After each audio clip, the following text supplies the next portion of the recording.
د هر مسلمان دا خواهش وي د ارمان وي چې یاره زه د حضور علیه السلام روضې مبارکې لاړې د هغې دپاره علماو یو وظیفه بیانوي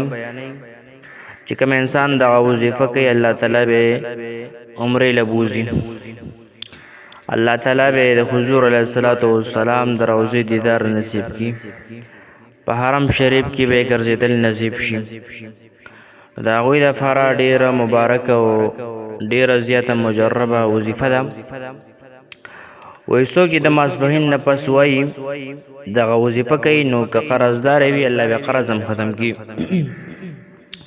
علما فرمایي چې د دې وظیفې یو 3 فایدې دي چې څومره انسان قرضدار وي قرض به الله تعالی ختم کړي د اولنۍ فایده شوه دوی فایده علما دا بیانوي چې په آخرت کې به ورسره الله تبارک وتعالی حساب کتاب نه کوي او درېیمه فایده علما بیانوي چې کوم انسان د ورځې 1100 مرتبه دا وظیفه کوي الله تعالی به د حج او د عمرې توفیق ور نصیب کړي نو حج او عمرې توفیق به څنګه نصیب کیږي چې کوم انسان الله تعالی مال او دولت ورکړي نو چې انسان له مال رالی دولت رالی نو هغه ته به الله تعالی د حج او توفیق هم ورکوي یعنی دا دومره مبارکه وظیفه ده دا یو مبارک درود شریف دی محترمو ډېر مبارک درود شریف دی او د دې ډېرې زیاتې فایدې دي څومره خلکو دا وظیفه کړې ده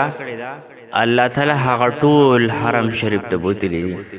الله تعالی په هغه ټولو باندې د حضور علیه السلام د سلام هغه توفیق ورکړی دی نو دا یو ډېر مبارک درود شریف به رضان سره ولیکئ او زوت یې کوئ او بیا یې وظیفه کوئ اللهم صل على سيدنا محمد وعلى آله وبارك وسلم اللهم صل على سيدنا محمد وعلى آله وبارك وسلم یا ډېر مبارک درود شریف دی خپل هم وایي ملګرو ته هم ورسوئ ځکه د هر مؤمن مسلمان دا خواهش وي چې د حضور علیه السلام روضې مبارکې لاړې الله هم خوشحاله او آباد ساته الله هم د زندګۍ تمام مشکلات ختم کړه الله درله ډېرې زیاته خوشحالي نه درکړه